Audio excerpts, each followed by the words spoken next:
presentación sobre lo que habíamos vivido durante la pandemia y por ahí los datos que podíamos haber comparado con otros lugares del mundo, que si bien en un primer momento no teníamos tantas certezas, ahora hemos podido echar un vistazo y bueno, yo quise hacer un muestreo, intenté, esperemos que su opinión después me diga más o menos cómo estuve, porque la verdad que justamente en esto uno se puede ir por las ramas y la verdad que eh, da para seguir analizando y da mucha tela para seguir cortando. Un poquito como introducción, en diciembre de 2019 todo lo vivimos, la aparición del nuevo coronavirus, que bueno, generó un gran impacto en todos los sistemas de salud aparte, alrededor del mundo, y en Argentina obviamente eso no era extraño, se trató de un nuevo virus que no se había detectado hasta esta época. Y bueno, a partir del 2020 en marzo, se decretó bueno, el distanciamiento social preventivo y obligatorio en el cual todos fuimos sometidos y empezamos a transitar un poquito esto que tal vez nos haya dejado marcado en nuestro trabajo como médicos el resto de nuestra vida, ¿no? Bueno, en base a eso vamos a comenzar. Acá en Villa Regina tuvimos una alta casuística y a partir de que, bueno, teníamos a media sistematizado el sistema de registro y gestión de historia clínica, hemos podido ir revisando, la verdad que no dejó de ser un trabajo artesanal, pero bueno, quise hacer un muestreo y ver si podíamos lograr comparar lo que ha pasado en otros lugares. Después al final vamos a ver, no encontré muchos trabajos como para comparar, pero sí algo que me fue orientando y lo vamos a ver al final. Bueno, esto se trató de una revisión de datos que obtuve a través del registro de todos los ingresos de internación de Clínica Central, eh, y como aliciente, y que después también es algo que podemos llegar a discutir, solamente no, me centré en recabar la información y documentar de los pacientes que contaban el diagnóstico fundamentalmente etiológico con el hisopado, con la PCR, para ir dividiendo aguas porque, bueno, si no después había un montón de divergencia en cuanto a la etiología y en cuanto a cómo documentar realmente si se podía catalogar como un COVID agudo o bien una evolución tórpida que terminó llevando a otras entidades. Eso por un lado. Y por otra parte, bueno, los pacientes debían cumplir con criterios como fiebre persistente, repercusión sistémica, bueno, la deshidratación, los dolores refractarios al tratamiento, la disnea con necesidad de oxígeno, y bueno, en muchos casos los factores de riesgo para progresión o evolución desfavorable. Eh, Nosotros, si bien esto puede tener un sesgo, porque en algún momento se vio saturado el sistema de salud, pero eh, y ahí por ahí hubieron pacientes que no tuvieron acceso directamente a la asistencia, pero no hubo límites en cuanto a la edad, según lo que fui viendo los datos registrados, y después los vamos a ir viendo. Bueno, esto yo lo encontré en un registro que se hizo en un listado que hizo la gente de administración sin, digamos, profundizar en la cuestión médica, simplemente por cuestiones administrativas y de denuncias obligatorias hacia los distintos sistemas. De todos los internados con test positivo en el periodo comprendido entre el 1 de abril de 2020, o sea, luego de que se decretara la emergencia sanitaria, hasta el 31 de diciembre de 2021. Esto arrojó un total de 420 personas, de los cuales 54, es decir, el 12%, requirieron ingreso en terapia intensiva en estos 20 meses que estamos viendo. En el gráfico siguiente, bueno, un poquito lo que nos ayuda a ver un poquito cómo fue la ocupación de camas y más que nada lo que llama la atención, el periodo de ocupación que llevó cada paciente en las distintas áreas discriminadas, ¿no?, por permanencia en UCI en sala común y en los distintos meses la cantidad de casos que hubo. Esto llevó a una clínica pequeña, obviamente, a estar saturada casi en todo ese periodo, si lo queremos decir.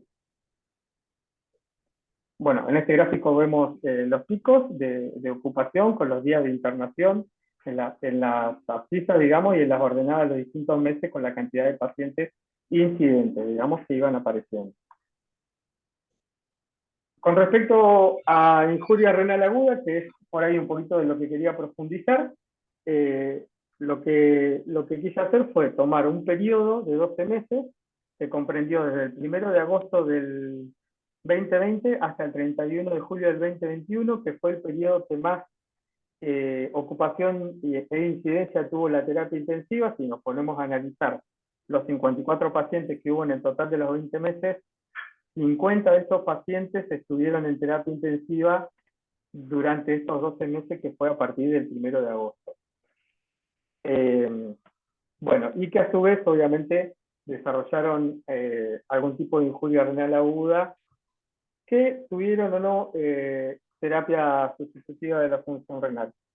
Eh, recopilamos un montón de datos: edad, sexo, comorbilidades, la creatinina de inicio, requerimiento o no de terapia de reemplazo, días de internación, requerimiento o no de asistencia respiratoria mecánica, eh, reactantes de fase aguda. Pero bueno, después, por cuestiones de practicidad y por no irnos por las ramas, lo simplificamos en lo siguiente que vamos a ir viendo. Esto es un poquito el registro de pacientes. La verdad que yo lo puse a modo ilustrativo porque, como para ver cómo fuimos detectando los datos en forma manual, tomando en forma artesanal, historia por historia, y registrando algunos datos mínimos, sin profundizar en alguna otra cuestión que después vamos a ir charlando.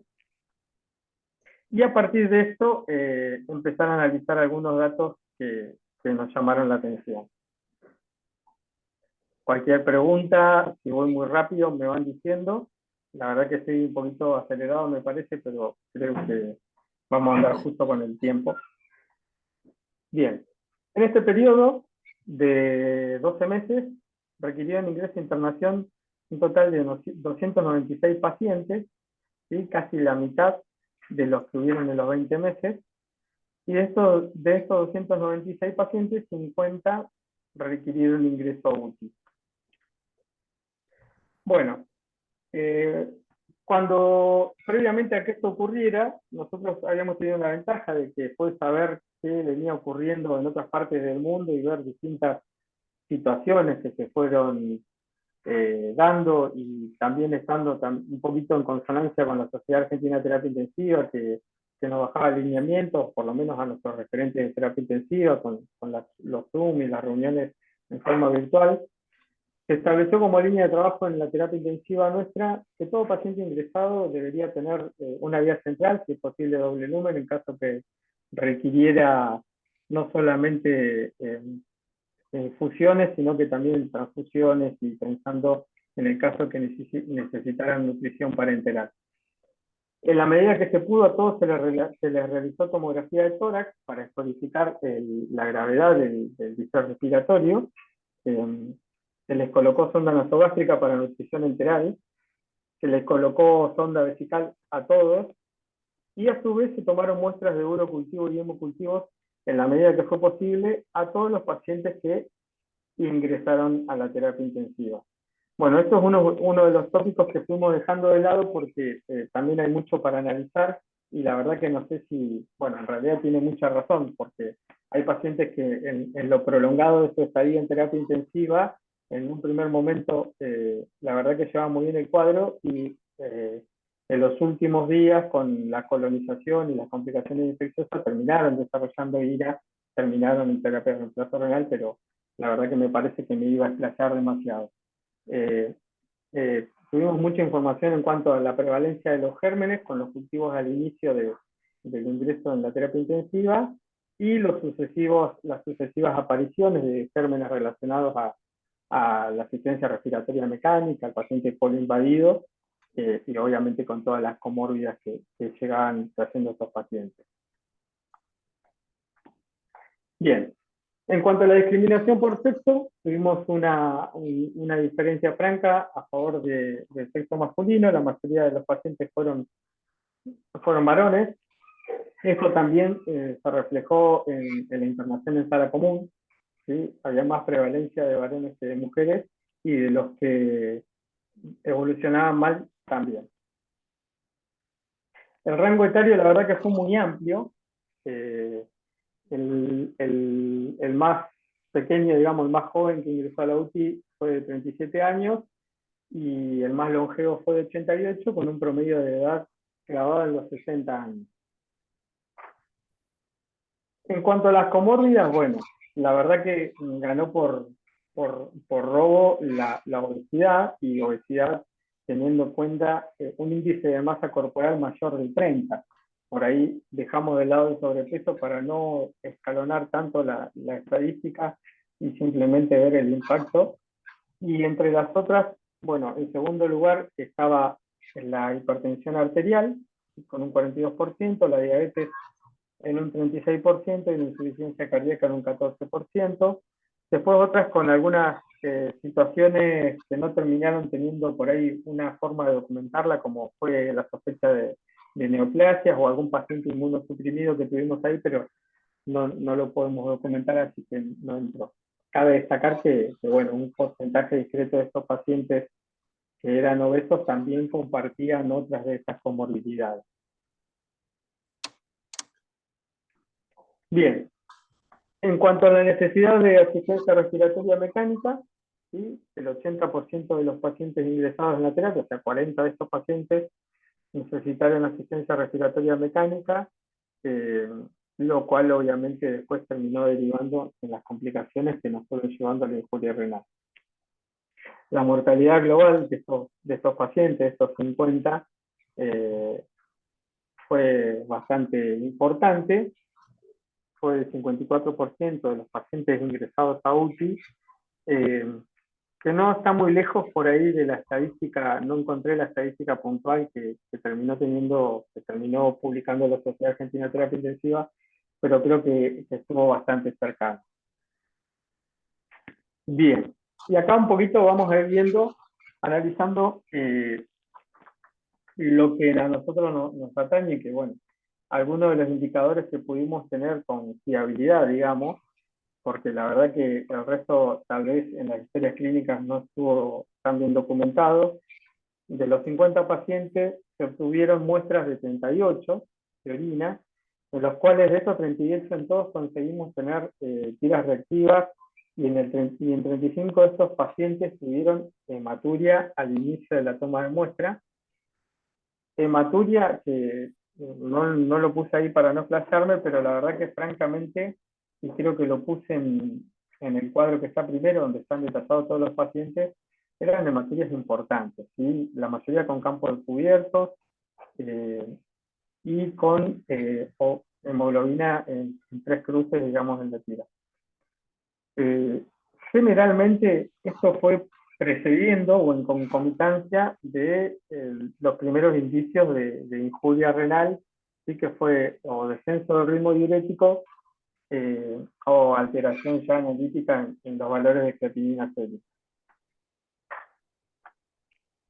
Bien, y de estas 38 muestras tuvimos 22 en las cuales se pudo objetivar proteinuria y 13 en las cuales la tira reactiva no arrojó resultado positivo.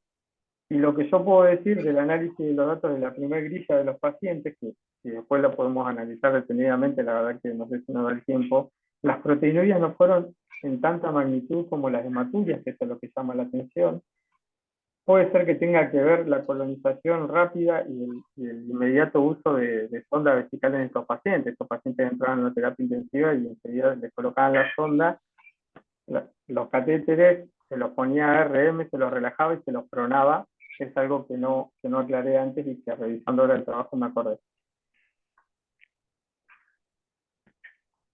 Bien, por lo tanto, comenzamos a discutir la solidez de la creatininemia como indicador de daño renal agudo, que bueno, a lo largo del posgrado lo fuimos viendo, que creo que todos coincidimos en que tal vez no sea tan fiable lo que tenemos y tal vez sea un marcador tardío.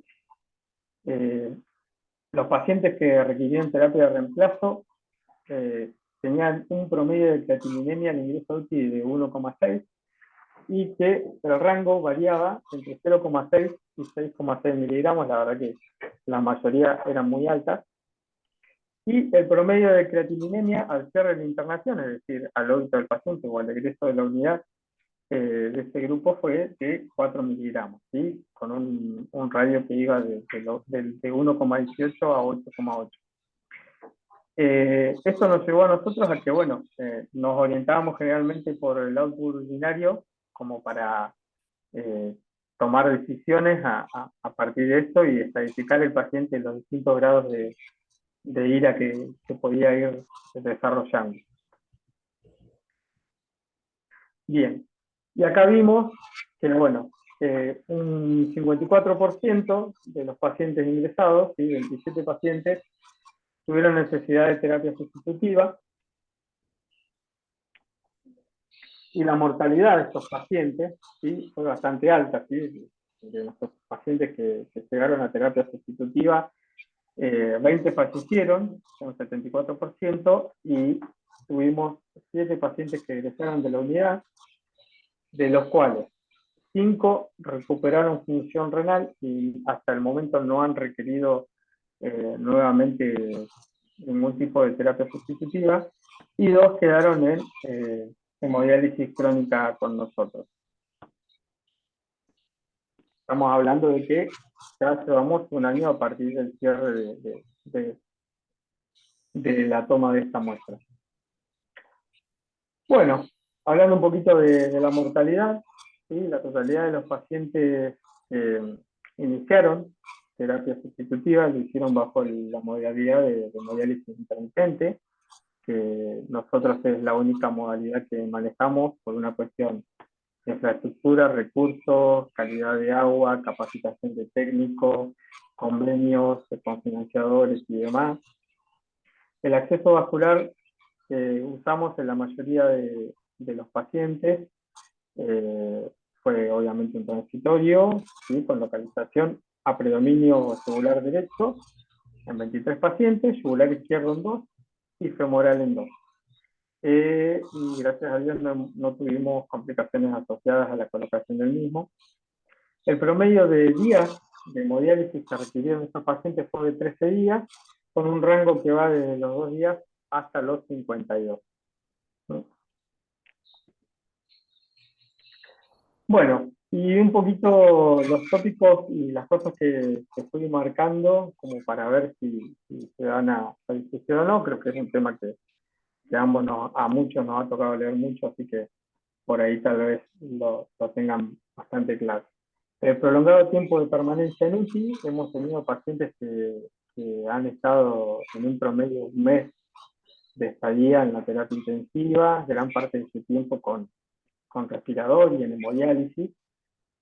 Bueno, la alta mortalidad en los pacientes que requirieron hemodiálisis, que esto cuando vimos el modo de fracaso renal, de insuficiencia renal aguda, también lo hemos visto, y todo el gasto y lo que significa en los sistemas de salud y el agotamiento. Lo otro que nos llamó la atención fue la alta prevalencia de la obesidad en relación a la gravedad de los cuadros que desarrollaron, con las evoluciones que vimos y la mortalidad alta que estos tuvieron. Así que bueno, si bien la infección aguda predispuso al desarrollo de un síndrome de respuesta inflamatoria sistémica grave, con el distrés respiratorio, la tormenta de citoquinas, el caso de desarrollo de IRA, como veníamos viendo, no lo podemos responsabilizar totalmente justamente al COVID, sino también a todos los factores que rodean a este estado, ¿sí? La deshidratación, el manejo de la bulimia tan dificultoso que se hizo en este paciente, con bastante corriente de pensamiento, en la cual nos peleábamos si deberían estar regularmente hidratados o preponderantemente deshidratados, cómo secar esos pulmones. Y otro de los tópicos que tal vez se necesitaría ampliar y empezar a comparar a partir de esto es justamente que la hemodiálisis convencional como terapia de elección en estos pacientes tal vez, estoy seguro, ¿no?, que no es la adecuada, pero bueno, es lo que preponderantemente tenemos en este medio. Bueno, un poquito de lo que ya habíamos visto, ¿sí? Si bien tenemos la infuria o la insuficiencia renal aguda en este cuadro, tenemos un montón de otros factores que no podemos dejar de ver a la hora del desarrollo del fracaso renal, con todo lo que pasaba en estos pacientes, cosas que la pudimos ver y contextualizar. En el primer cuadro vemos justamente los valores de CK, por ejemplo, y LDH elevadísimos. Hay pacientes con 16.000 unidades, una cosa así, una locura. Así que, por eso mismo, más allá que hay distintos trabajos que hayan señalado que haya evidencia de daño citopático a nivel de parénquima renal por el virus, inclusive presencia de virus en células tubulares y parénquima renal, no podemos dejar de tener en cuenta el contexto de estos pacientes que ya venían teniendo situaciones que predisponían a tener un estado proinflamatorio previo. Bueno, acá un trabajito que buscando algo en donde comparar, en estos días encontré que hicieron en el Hospital Provincial de Rosario, digamos, en la Facultad de Ciencias Médicas de la Universidad Nacional de Rosario, en el cual también describen algo parecido, ¿sí? Los materiales y métodos más o menos fueron parecidos a lo que usamos acá, que fue la revisión artesanal de la historia clínica de los pacientes en unidades de cuidados críticos, que arrojaron algunos datos que bueno, uno parece que fueron mejores a los nuestros, pero tienen ciertas similitudes, ¿sí? Los días de hemodiálisis, el plan de 4 horas de la mejoría, las creatininas promedio, por ejemplo. Bueno, la mortalidad por ahí, eso la discriminaron en las olas, nosotros hicimos una mortalidad total en todo este periodo de 12 meses. La edad en años de los pacientes, bastante parecidas, ¿sí? Si bien ellos en la primera hora discriminan la edad de promedio de 6 años, de 60 años, perdón, en la segunda hora vemos que la edad promedio de ellos baja un montón, y las ureas y creatininas de inicio, que fue una debilidad que yo le encontré a este trabajo que no se me ocurrió de ver cuántos días luego del inicio de la alteración de la creatininemia y de lo que uno puede objetivar fracaso renal agudo, inicia la terapia de reemplazo. Con respecto a las comorbilidades, ellos tienen también ahí una prevalencia un poquito más alta de la obesidad, seguida por la hipertensión, y en tercer lugar de la diabetes, así que en eso no estamos tan lejos. La verdad que está bastante bueno y encontraron una forma de sintetizarlo mucho mejor que la mía.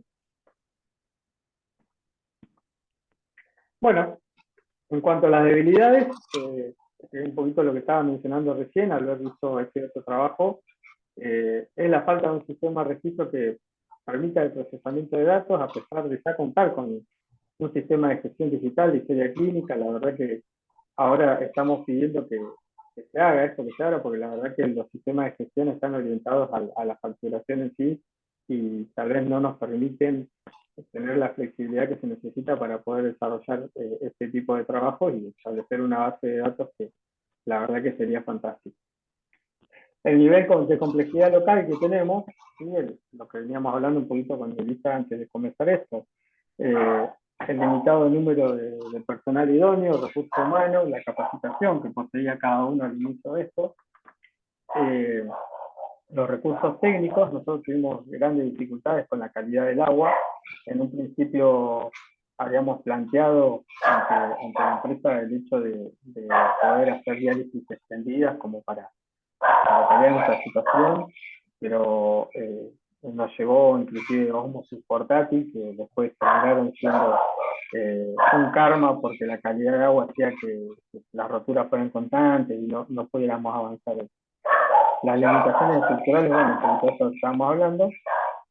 Y lo otro que de bastante peso científico fue la imposibilidad de establecer un modelo y una acción que podamos desarrollar en conjunto con los terapistas que nos permitiese correlacionar todos esos datos que íbamos recabando o que fuimos teniendo con la anatomía patológica, ¿sí? El hecho de no haber realizado funciones biopsias renales, que fue algo que desde un principio, cuando empezamos a ver esos pacientes, nos planteábamos ahí con Elisa y con todo el equipo de terapia intensiva. La verdad que tal vez uno lo tenga como una oportunidad perdida.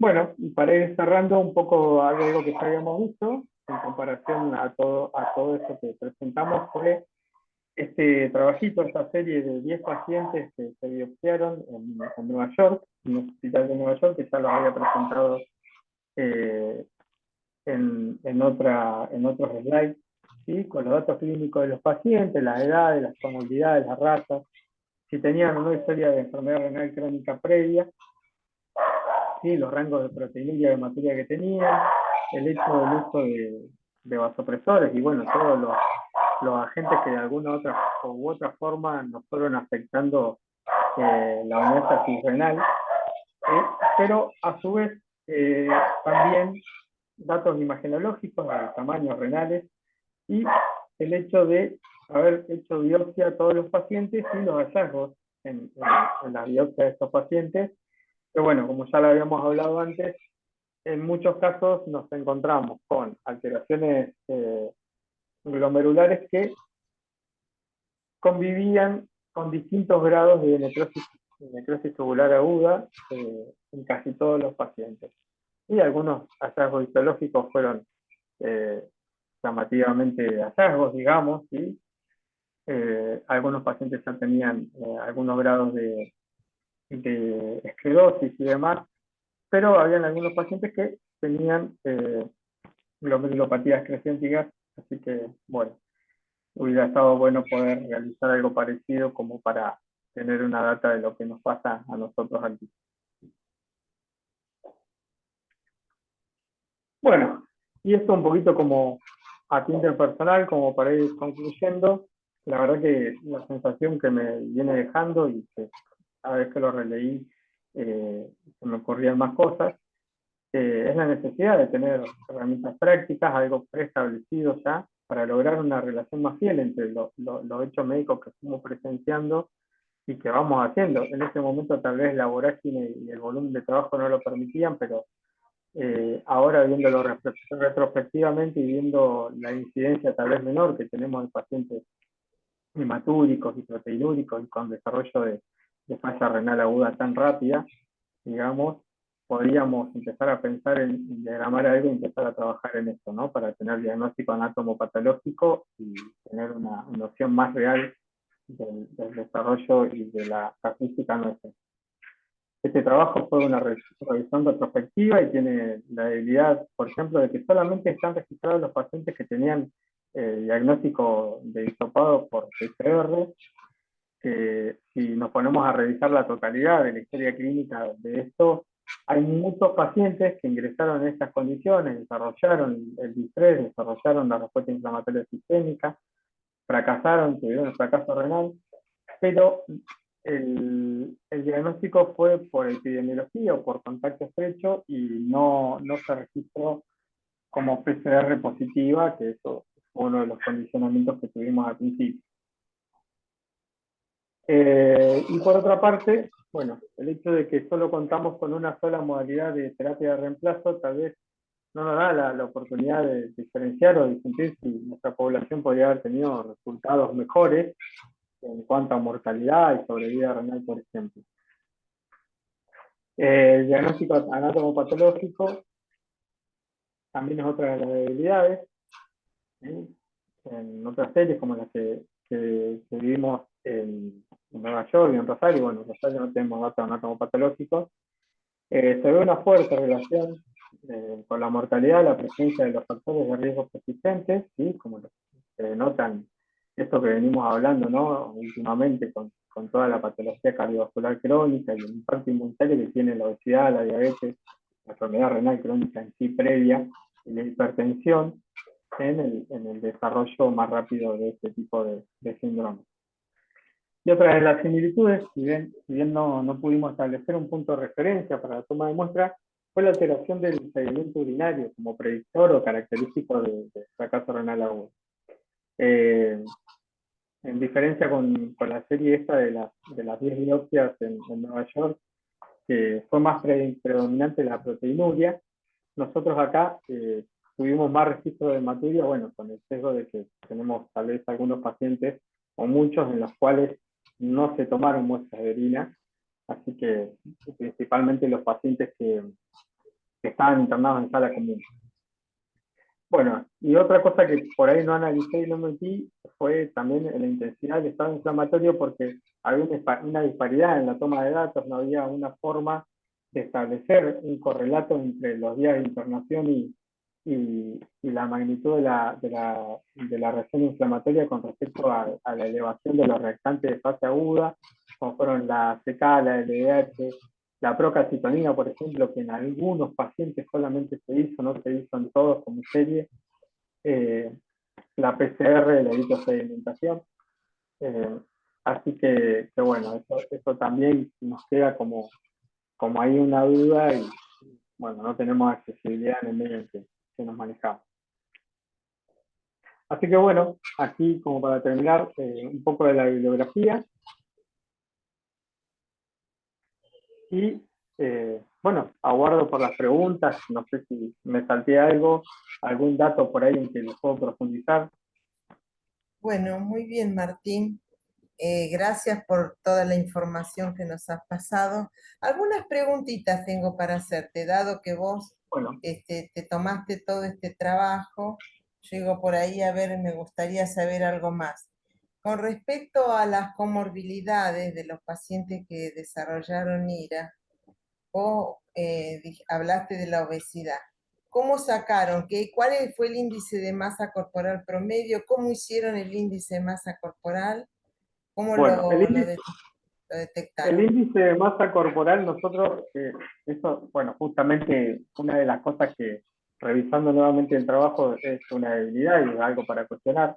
Nosotros habíamos establecido que todo paciente que ingresaba a la internación, no solamente a la terapia intensiva, en la medida que el paciente todavía deambulaba y se lo permitía, y teníamos, si bien no teníamos balanzas de precisión en todas las habitaciones, pero sí teníamos un pool de muchas balanzas de esas que tenemos portátiles, que usamos en el domicilio también, como para estimar el peso y la talla de los pacientes. Eso fue algo que se ocupó enfermería, fue un trabajo, la verdad que muy exhaustivo, teníamos peso y talla de la mayoría de los pacientes, y en la evaluación también nutricional del paciente lo hacían las nutricionistas por medio telefónico y en ocasiones también por evaluación directa.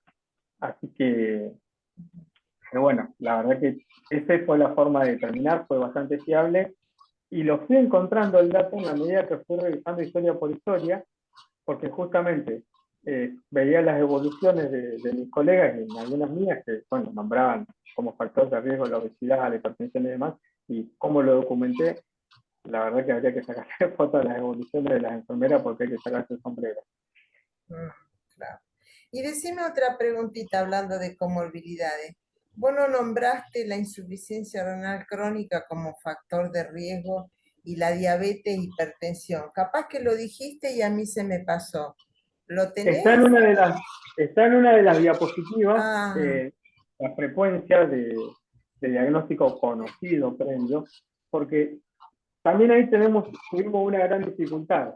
La dificultad cuál fue que tuvimos muchos pacientes jóvenes, después si uno analiza esa grilla, que ahí la voy a poner, que está al principio, en la que fuimos volcando los datos, los fui volcando con la ayuda de mi señora y de mi compañero de centro de diálisis, que le sirve también esta grilla.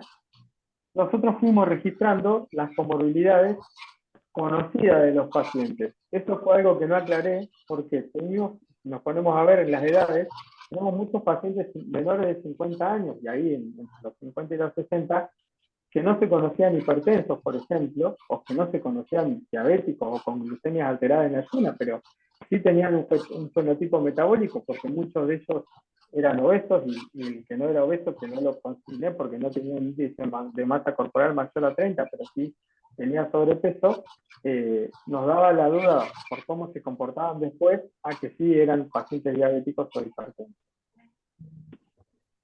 bueno, otra preguntita, sigo con las preguntas.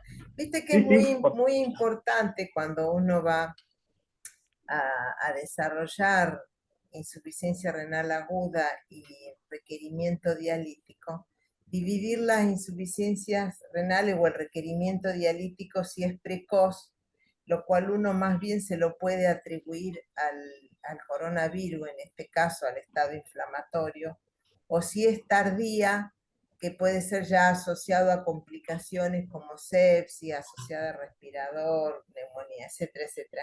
¿Tenés vos en cuánto tiempo es el que desarrollaron insuficiencia renal y requirieron diálisis? ¿O ese dato no Y lo la tenés? verdad que ese dato no lo desarrollé porque se me pasó, me lo comí, pero nuestra identidad, digamos, con respecto a la ira, fue que los pacientes desarrollaron ira en forma tardía, que también eso, tenemos un sesgo que creemos que tiene que ver más con el manejo hemodinámico, con la suma de comorbilidades, un poco lo que hablaba la aparición de gérmenes ahí y las resistencias.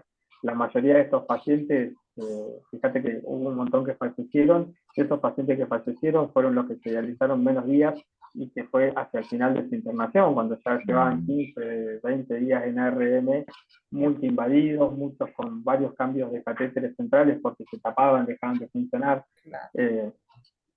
Así que no lo quise compartir porque justamente eso lo tenía analizado, que lo tengo anotado acá, con la parte infectológica, que bueno, también hay un chorizo porque hay pacientes que los que hemos aislado un montón, inclusive justamente podemos establecer un correlato con el paciente que termina desarrollando una micosis, o terminamos identificando alguna micosis en los cultivos, justamente por la tormenta de antibióticos que estamos y que llegamos, digamos, a una internación prolongada en UTI en ARM, y obviamente ahí creo que tiene más que ver la multifactorialidad del fracaso renal que con el COVID, con el coronavirus en sí.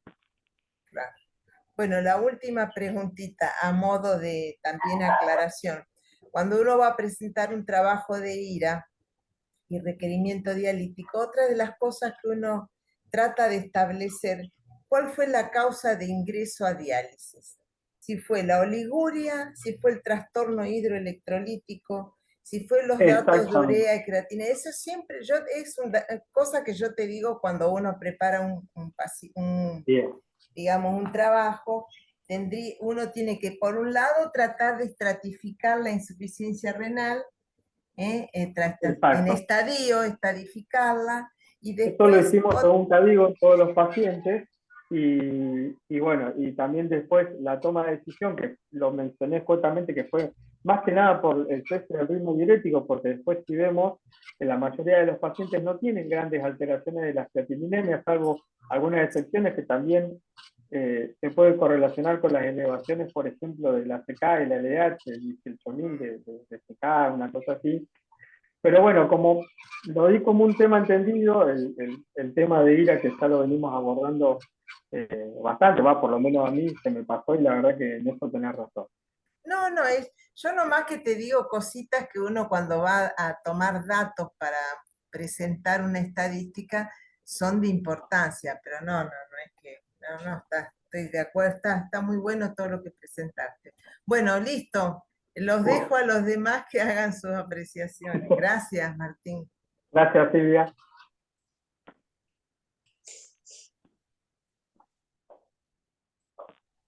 No, no tengo nada que agregar, una muy interesante recopilación de pacientes. Gracias, Fernando. Sí, la verdad Fernando, que sí, perdón, Martín. Yo tenía una sí, preguntita, no puntualmente, quizás más prospectivo, ya que se está viniendo aparentemente nuevamente el COVID. Eh, si están adoptando, va para todos, ¿no? La pregunta, si están adoptando alguna medida puntual como para compartir, si se están enfocando en algo. Nosotros mira, básicamente estamos volviendo a implementar, que a mi criterio no debería haberse relajado tanto el sistema en cuanto a barbijo, y sí el tema de la vacunación, porque la verdad que la mayoría tiene entre 3 y 4 dosis. Sé que ahora están incluso aplicando la quinta, pero bueno, no sé exacto. cómo están allá y Mira, cómo... nosotros acá, por ejemplo, seguimos alentando el uso de barbijos, por lo menos con los pacientes no lo podemos mantener porque los pacientes se lo sacaron y no lo quieren usar. El triage en el personal y lo reforzamos continuamente. Tenemos grupos de WhatsApp, las reuniones de calidad, reuniones de personal para reforzar esto. El hecho de la vacunación, bueno, obviamente está alentándose en todos lados. Y una cosa de que nosotros, por ejemplo, hemos seguido usando barbijo y como una forma de alentar a toda la gente con la que tenemos contacto. Nosotros tenemos pacientes de altísimo riesgo. Esto con respecto a la prevención, digamos.